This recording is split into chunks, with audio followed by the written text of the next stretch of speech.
one company, it's a whole value chain.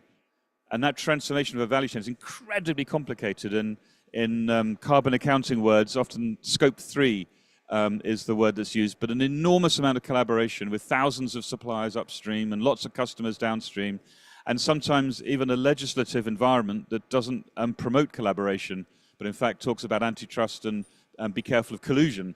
So we have sort of forces pulling us in different directions, and yet we all talk about the need for some form of collaboration. And whether, you know, from the German perspective, where you've been kind of key architects in pushing for public and private interaction over many years through G7s and G20s and your national action plans.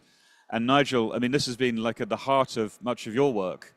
And so, you know, where are we at and what needs to happen? And I would tentatively suggest that from the businesses that we talk to, we have 250 multinationals at the World Business Council for Sustainable Development. We're proud to have IKEA as one of our champion members of that group.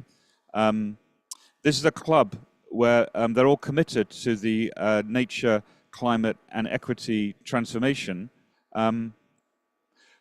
Many are now engaging not just in obviously materiality assessments and target setting, but also transition plans is a phrase that's now cropped up, and we'll hear a lot more about that. But if we have lots of companies trying to figure out transition plans with smart ways to finance them from their balance sheet or from other places, and we have countries who effectively are trying to turn a nationally determined contribution into a transition plan, but it's very kind of geographically located. It is a jurisdictional plan. Is there some way that one is able to link transition plans of companies which have value chains with transition plans of countries which are nationally located? The architecture just doesn't really exist for that at the moment. There's no kind of connection that is helping to make that kind of work quicker and faster. And maybe there's a space from all of the decade of work that's been going on that there are one or two very, very clear policy levers that the business community has and can identify and could positively push for, which would really help unlock more from those national transition plans. So that's the sort of space and the exploration for the conversation. Welcome, sir. Welcome, Tullio. It's good to see you. And thank you for joining us. And it's a very busy time for you at the moment. Okay, so with that as a scene setter, very briefly, perhaps Dr. Behrens, we can turn to you first as someone who's been working on these types of issues in Germany. But maybe you could share with us some of the initiatives that you're up to in Germany to bring together the public and private, and any reflections on the space. Thank you. Yes, thank you so much. Thanks a lot for having me, but also a big thanks for being here. I mean, to all the business partners for being here at the COP, because having you here in this conference and as part of the negotiations is so important for us. We're talking about the private sector all the time in the public administration, but we don't know a lot about it. And that's why we actually need to extend this discussion and bring you on board and have it jointly with you. And this is so crucial. I'm from Germany. I'm from the Ministry of Economic Affairs. So the private sector is our key focus. But I'm also from the Ministry of Climate Action. So we're also in charge of our national climate agenda, also of the decarbonization of our industry and the energy transition in Germany. So this all can only work if we're doing it jointly with our partners from the private sector. And I mean, here at the COP, we are now discussing a lot how the next round of NDC is going to look like.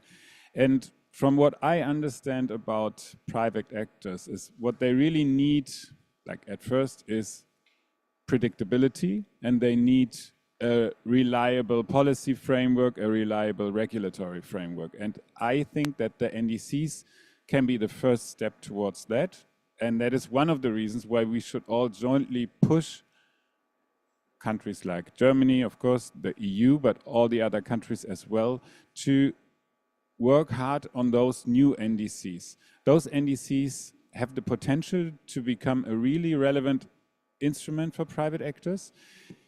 They should, of course, be designed in a way that they have the engagement of all stakeholders, that they are like an all-of-government approach and that they provide the pathway which a country wants to go towards and have clear targets so that all private actors know what they have to expect. And of course, those NDCs need to be clearly in line with all the long-term targets, because otherwise it's just not credible. And if you say we are going to reach net zero by 2050, but let's not focus on the next 15 years, it's just not going to work.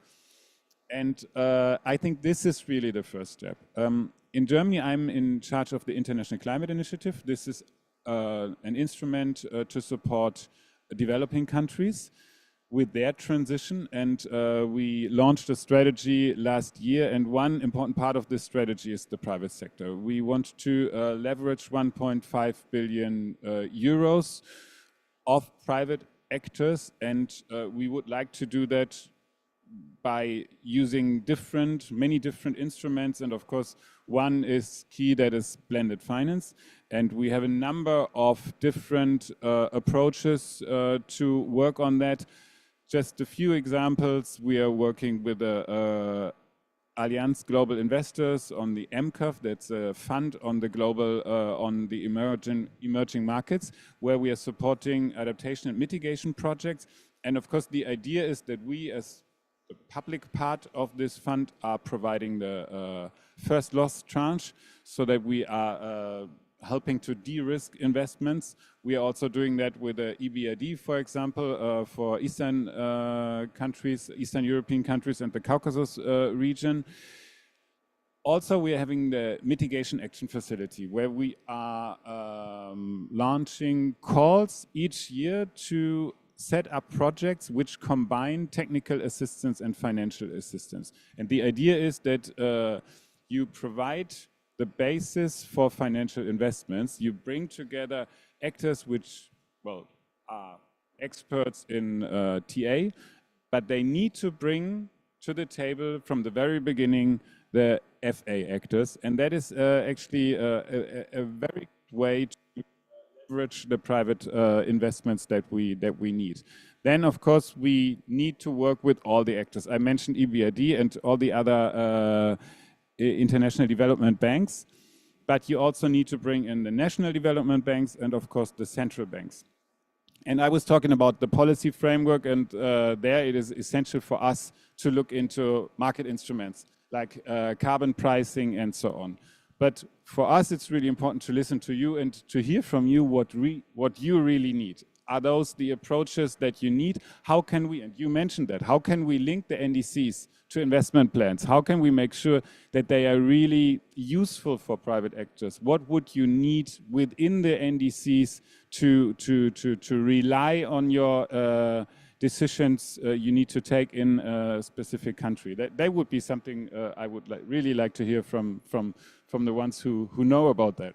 That's super interesting. Well, let's kind of ask the question, but first, just quickly, I mean, what do you hear from your German business leaders? I mean, are these like two worlds that you're trying to bring together, two different sets of language, or are they keen to engage? I would say yes, they are. I mentioned the industry decarbonization, and many years back you would say, well, go away with your climate agenda. That's just not what we want to hear. We want to keep doing our business in the way we do it. But now, like a couple of years back, they have understood that there's no way around the net zero agenda. There's no way being, there's no alternative to being competitive by having your own net zero pathway. And I think that the large companies, but also the mid-sized companies in Germany have really understood that and are working on that. And I really think that they can gain a competitive advantage by being the front runner on that. Okay, super interesting. And thanks for those insights. I know you might have to leave at some point for some negotiations, so don't feel shy to slip away. But let's try and get your question addressed. So maybe, Vanessa, if you hold your thought for a second, I could just quickly ask Simon from an IKEA perspective. Does there seem to be something that can be done to bring together the interests and the balance sheets and the initiatives that a leading company like IKEA has with the world of NDCs, which for some is a big acronym and very complicated and full of public sector jargon? Super. Thanks, Dominic, and thanks everyone for having me. It does work. It does work, yeah. Comes through the headphones. Maybe just a bit to your point on Scope 3. So IKEA is a big, for those of you that don't know IKEA, big Swedish home furnishing company, retailer. 98% of our footprint is outside Scope 1 and 2. So enormous amount of footprint, especially down into Scope 3, where 50% of our footprint actually sits in materials which are deep, deep in the supply chain in many different countries in the world. So we have a science-based goal, which was approved this year. And the team, as we speak, is writing a climate transition plan. So we are working out how we're going to reduce emissions by 50% in 5 years, and then be net zero by 2050. We've already reduced by 24% since the baseline. I would say most of that reduction is low-hanging fruit. And I think probably there's a bit more low-hanging fruit to pick, but then we're into harder to abate emissions. And that is where I think this topic comes in. Even within the low-hanging fruit, we see opportunities where policy could be more permissive. If I take the example of renewable energy, we have a commitment to be 100% by 2025, and we're going to invest 7.5 billion in renewable energy, but the permitting can be very, very slow.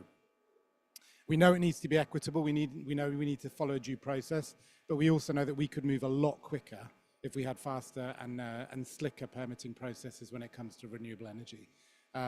Another big goal that we've got is around zero emission delivery for all of our deliveries in towns. And interesting, actually, this is where we think governments are moving quite quickly. So we're seeing city governments doing petrol and diesel bans a lot by 2030 and 2035, which of course means for us to be accessible in the cities, we have to transition to zero emission delivery, which is a great thing, and we're embracing that.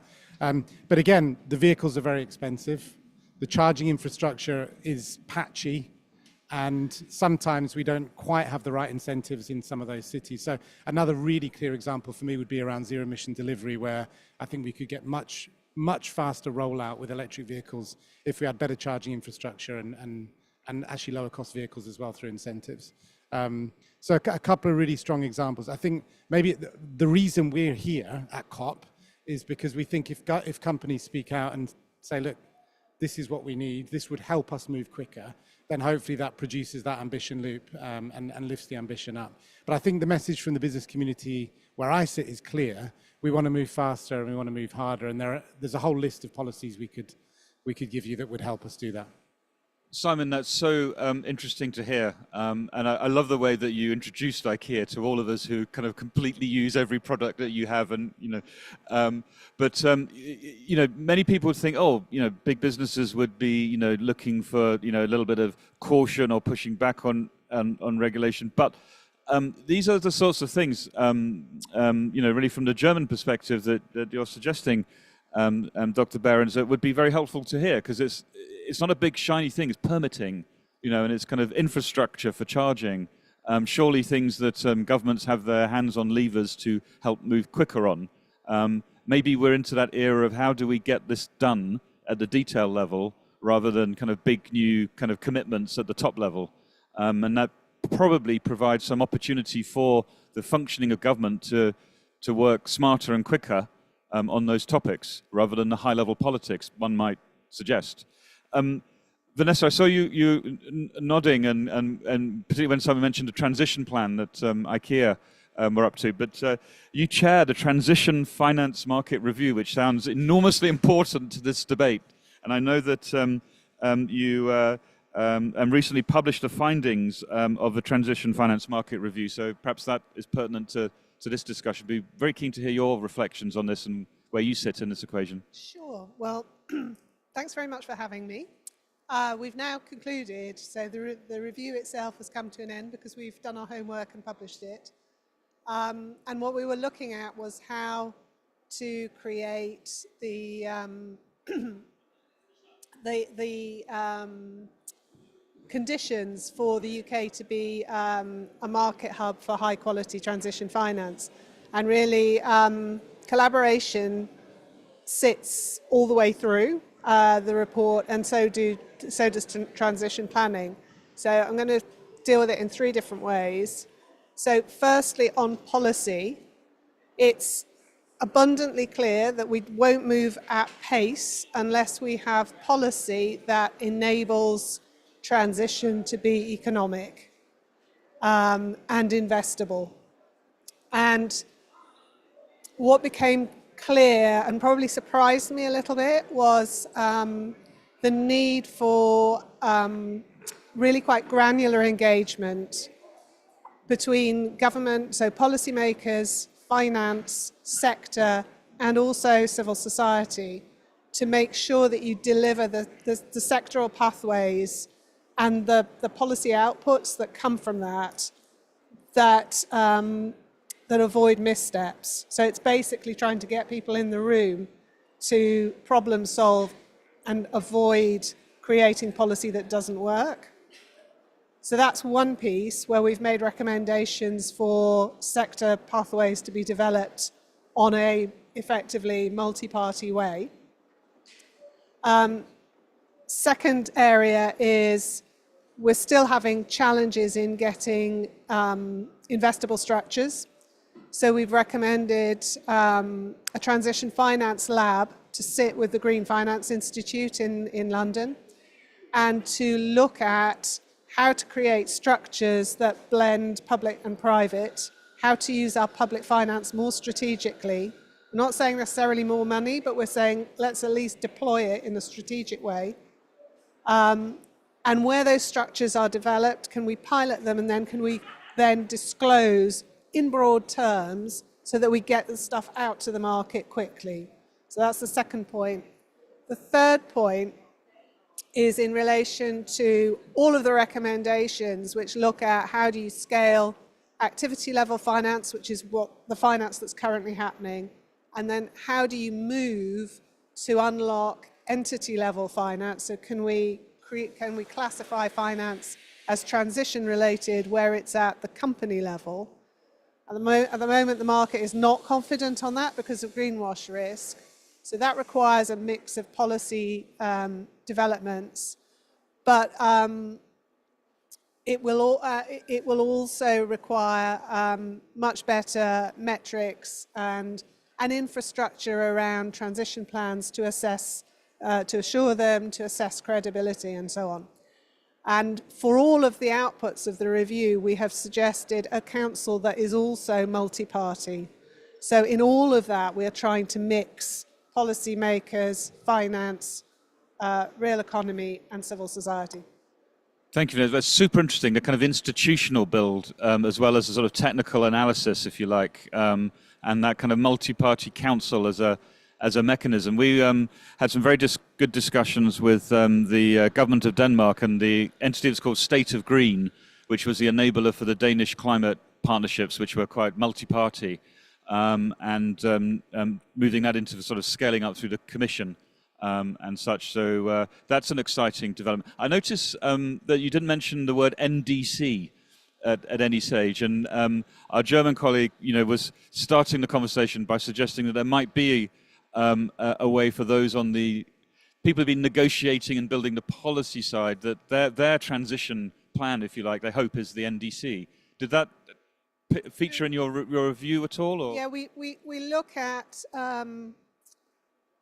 so we look at it bottom up and top down. So we see the sector pathways as potentially informing the NDC. We also see corporate transition plans as potentially informing the NDC, and we're asking for more granular national transition planning, which is effectively the NDC, and what's the national investment plan that basically plops out of that you then think about how are you going to align your public funding and your private funding to deliver. Super. Julie, we'll come to you at the end to give you a chance to listen, because everyone will be very interested in how Brazil is going to take this on. But I'll just ask Nigel first, if I may. So, I mean, Nigel, you've been building these kinds of fabrics and institutions for, I don't know, 5 or 6 years now, and all the way through, Glasgow and beyond, and now with Ambition Loop.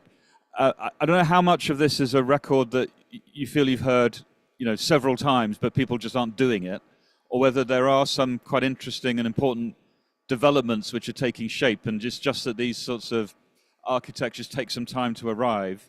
And the one thing that seems to stand out a little bit is national plans but multi-country value chains and how those two things sort of link in this transition agenda. Thanks.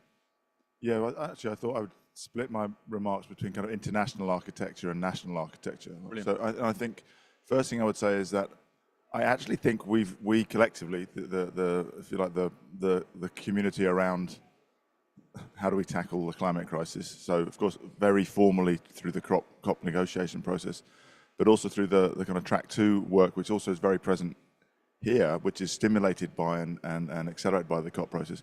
We've made massive progress in the last 5 years. I think because it's not a formal part of the negotiations, it's often, the progress we made is often overlooked by civil society and media. So most of the media here want to talk about the elections in the United States or the NCQG, but they're not talking much about, for example, in the run up to COP26, with the formal UN mandate of the climate champion, we launched the 2030 breakthroughs. This was in recognition that suddenly we had everybody agreeing. 91% of the global economy covered by net zero goals, thousands of companies setting science-based targets, thousands of cities. So everyone's agreed that we're sort of internalizing the highest level of ambition of the Paris Agreement in country, city, and business goals with short-term science-based targets. So big tick, right? But that's all individual entity. So, but so much of this requires collaboration across countries, up and down value chains within sectors to de-risk, because no one can get too far ahead without having their head chopped off.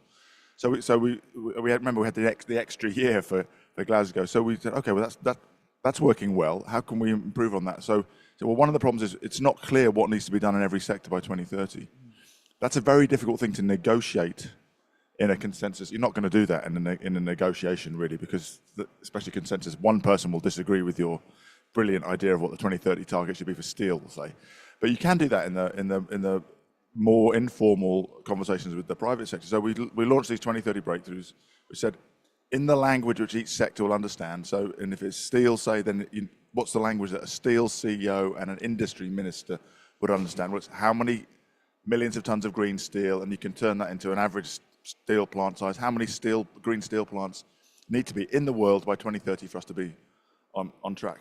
How many of the world's ships need to be running zero carbon fuel by 2030? So let me give you a very interesting example of what we call the ambition loop. We threw out in 2021 that we need 5% of the world's ships to be net zero by 2030. At that time, the international architecture, of course, not the UNFCCC, the IMO, was saying we'll be 50% by 2050. So wildly out of kilter with everybody else.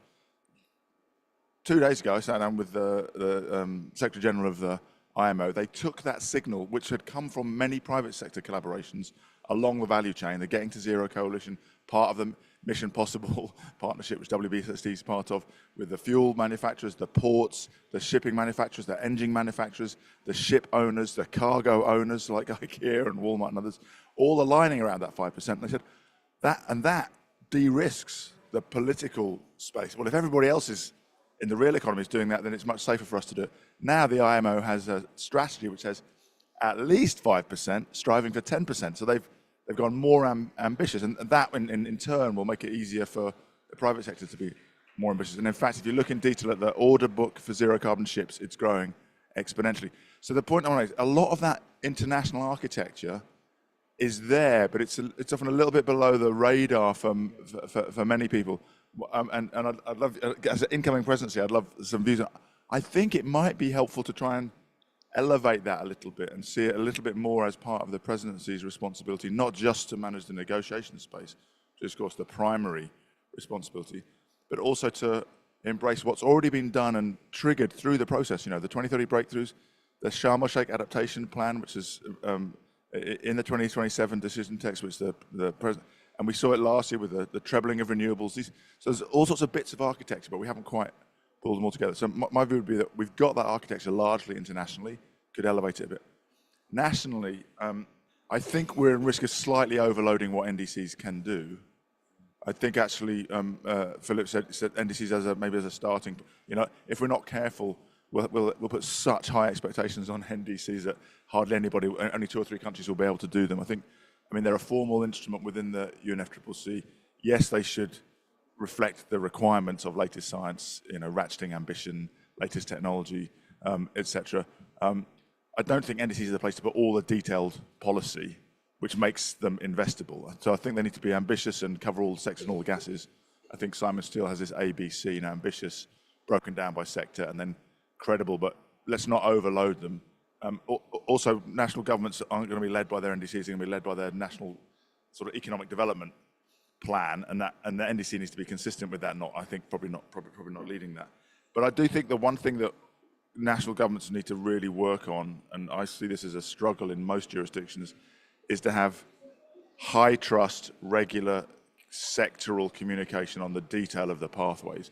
I don't think it's something we do very well in the UK. We've got a very strong sort of advisory process. I'm on the Climate Change Committee, very pleased that the government's accepted our advice for an 81% NDC. That will be broken down into real detail in terms of the next carbon budget in February and advice to Parliament. But I see there's a bit of a struggle in, there's not much trust between business and government. I think the private sector needs to understand better how hard it is to govern. You've got to get elected.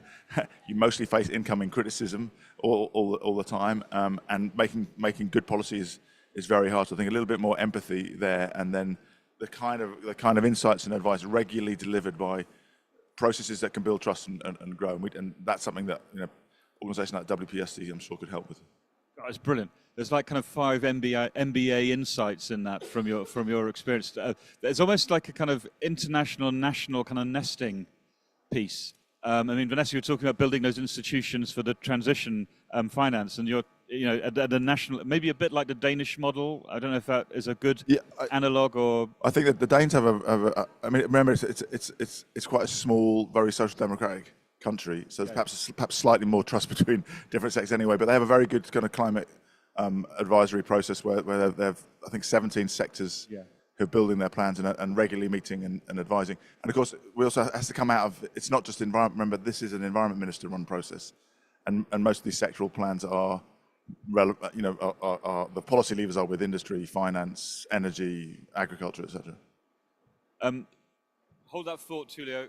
Simon, you were nodding there for a second. So that's the other kind of bit of crosswalk that strikes me, is that we verge into kind of economic planning, industrial planning, finance, and somehow maybe the challenge of building these institutions, you're taking something slightly, evolving it from ministries of environment and things like that. Is that, how do you sort of see that space, Simon, as a business? Nigel, you really made me think there, actually, because the transition plan, when we finish it, IKEA's one and every other company, is essentially a big market signal, because within that plan, we'll break down our key materials. So we'll break down steel, we'll break down concrete, textiles, all the big materials in IKEA products, wood, and we'll have clear goals associated with that. It's quite a big market signal. It doesn't take much to work out the volumes that IKEA sources, and then how much we need to move and where that needs to be sourced from. So I think that is it's a big economic thing, you're right, and it's not only an environmental ministry thing. I think it links very much with the business environment, yeah.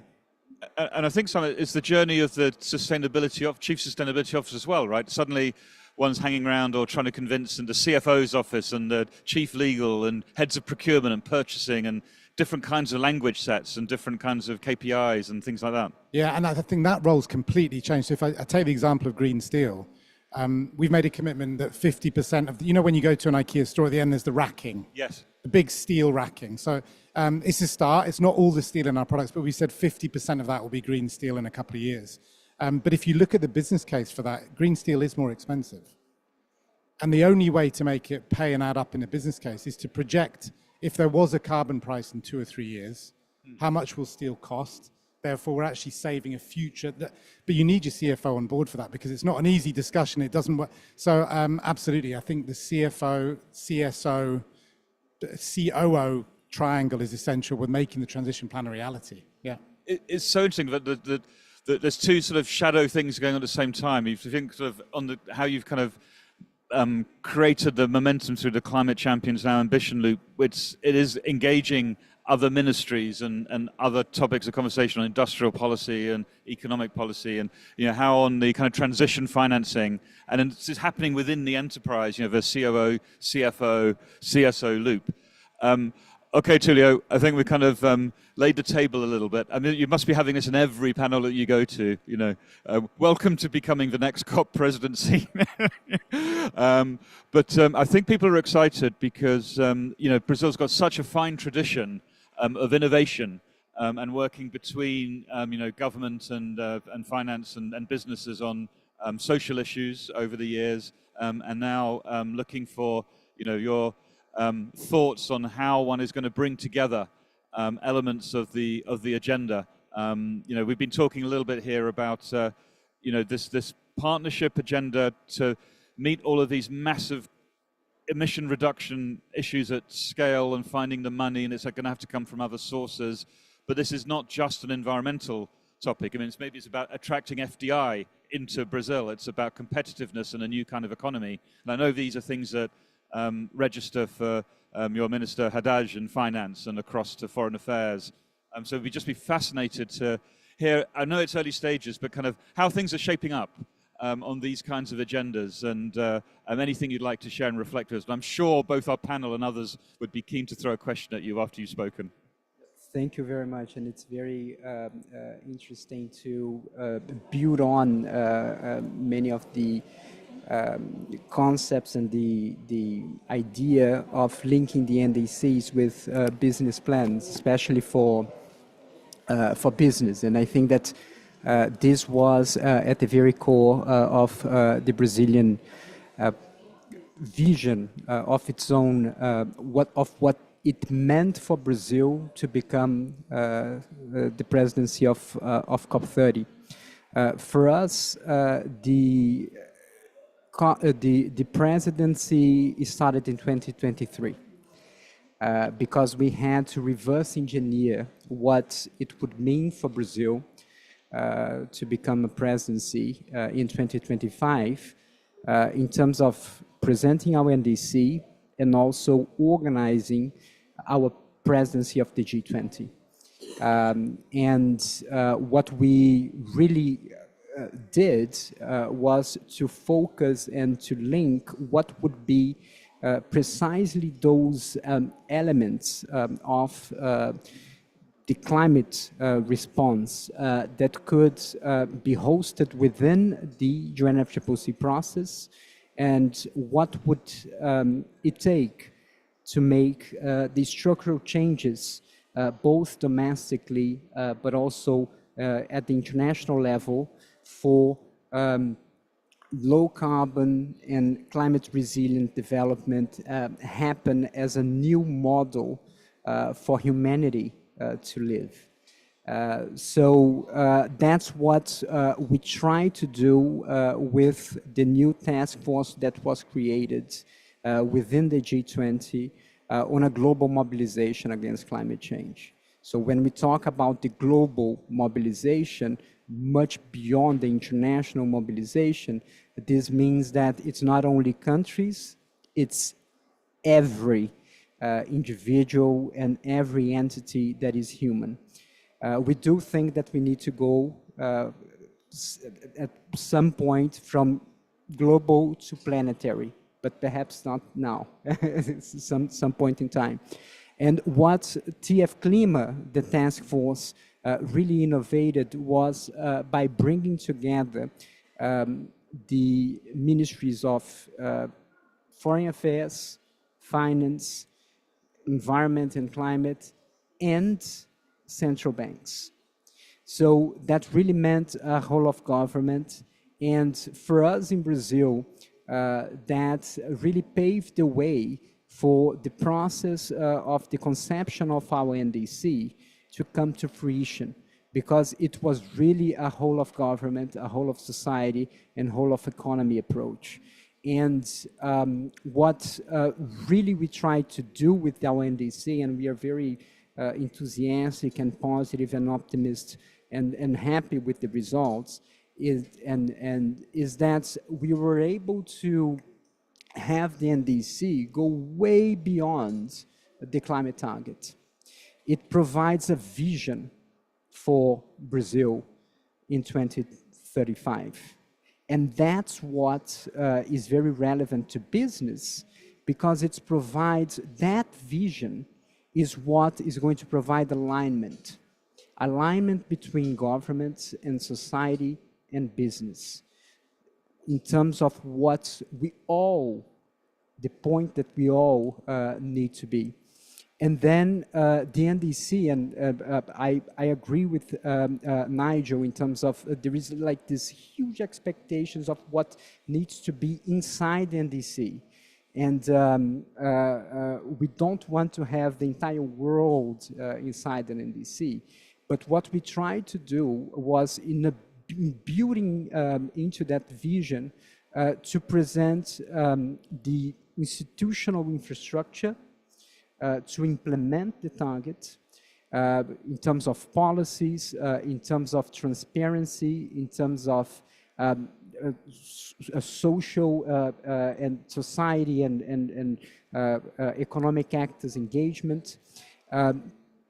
So all the policies in place, but also those economic instruments that can allow the NDC to become an investment platform, an investment plan, and also a driver for a new model of industrial planning towards low carbon and climate resilience economy.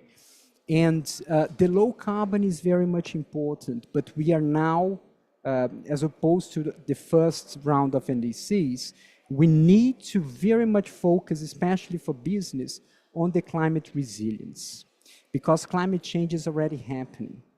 So we need business to prepare, to understand their vulnerabilities, and to have the adaptation agenda as their main focus in terms of sequence, so that also the understanding risks and climate-related risks could pave the way not only to build resilience at the granular level, and then you build resilience also at the national level, but also by understanding vulnerabilities, this could also pave the way for mitigation to happen, for low carbon sustainable transition to happen. A very new and perhaps structural economic instrument that we are going to have, that we have in our NDC, is the new sustainable taxonomy, Brazilian taxonomy, that also provides this understanding and definition of alignment of where we want to be. And but we did want to move beyond the climate dimension to incorporate the just transition dimension as well, and the climate justice dimension, because this is something new.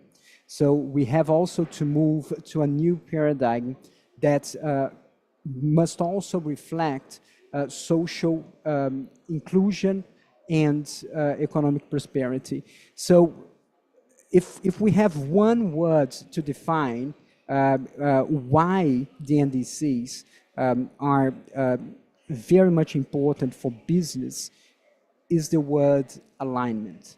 And I believe that the word alignment can also be the words that may define what we need to do up to COP30 and beyond. Thank you. It's so thoughtful, really, really interesting. Clearly, a lot of intellectual and work and listening has gone into that. I mean, you're quite modest. I wrote it down here because you released your updated NDC a couple of days ago with plans to cut emissions 59 to 67% by 2035.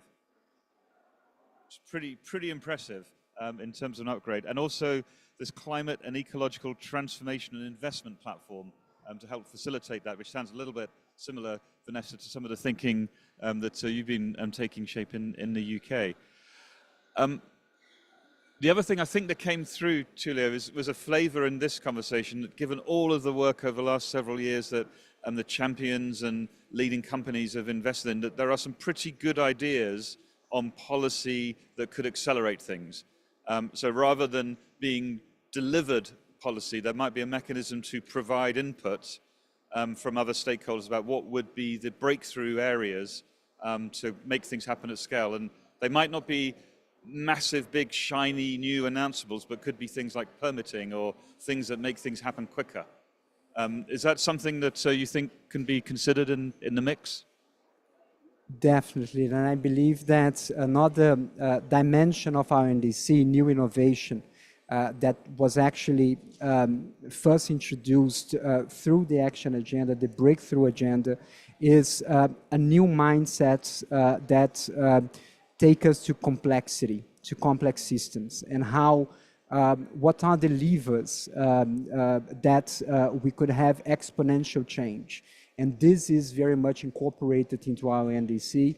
And this is seeking for the positive tipping points need to be our focus so that we can win the race against the first negative tipping point, the first collapse of any system.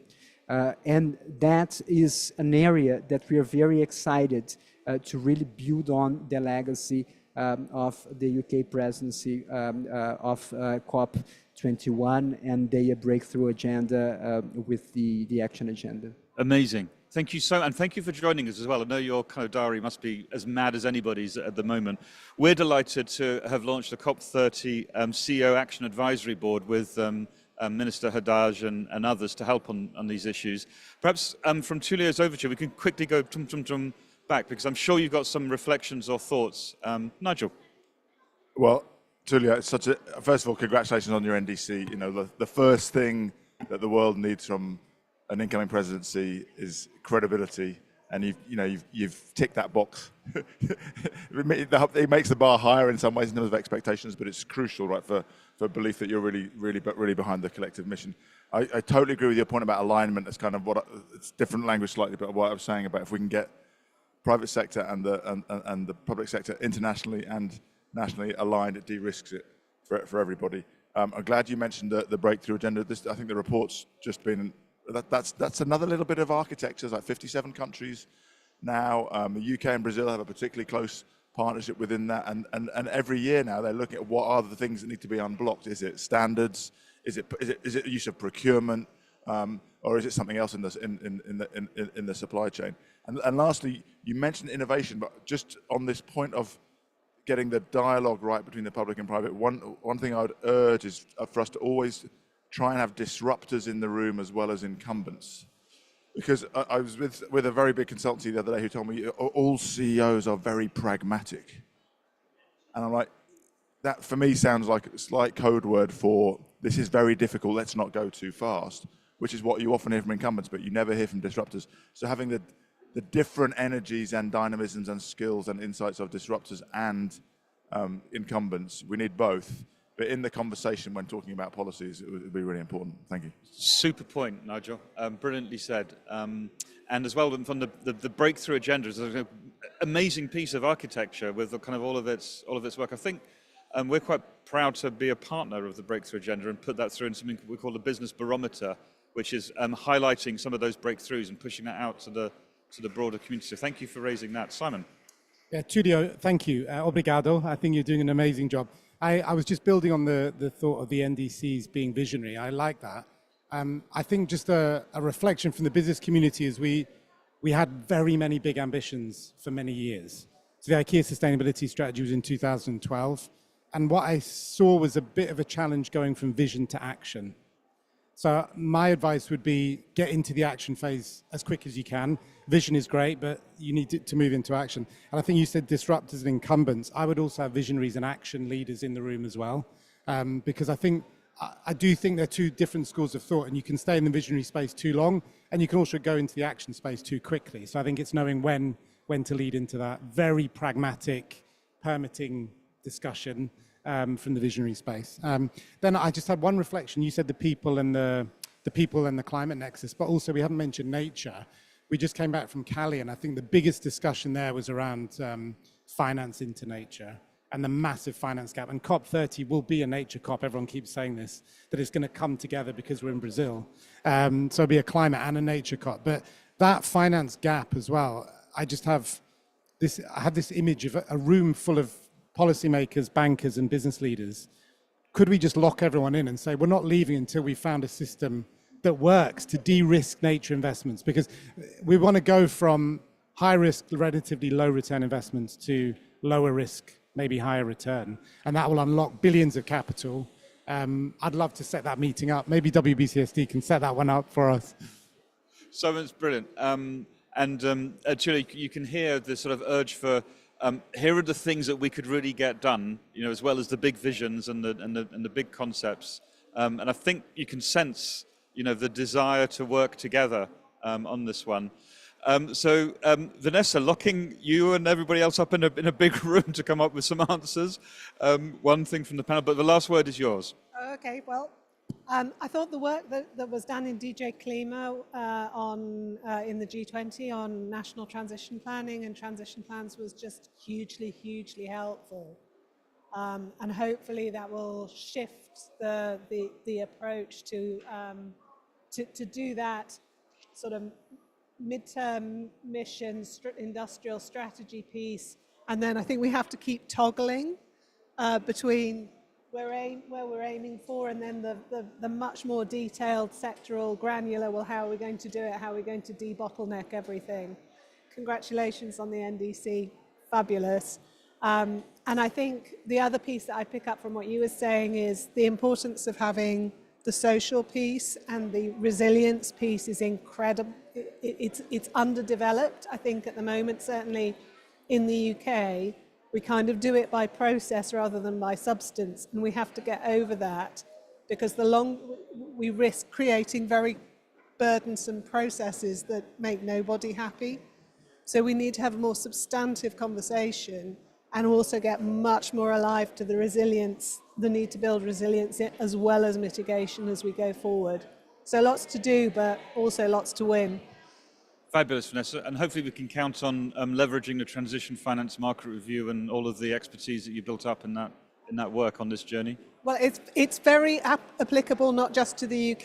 It's so hopefully it'll be used to other people, and we got good announcements yesterday at Mansion House. So fingers crossed. Amazing. Well, just if you can join me in thanking what a marvelously experienced and thoughtful panel that we had to tackle this issue, and to wish you all the best, Tulio, as you build this out now over the coming months.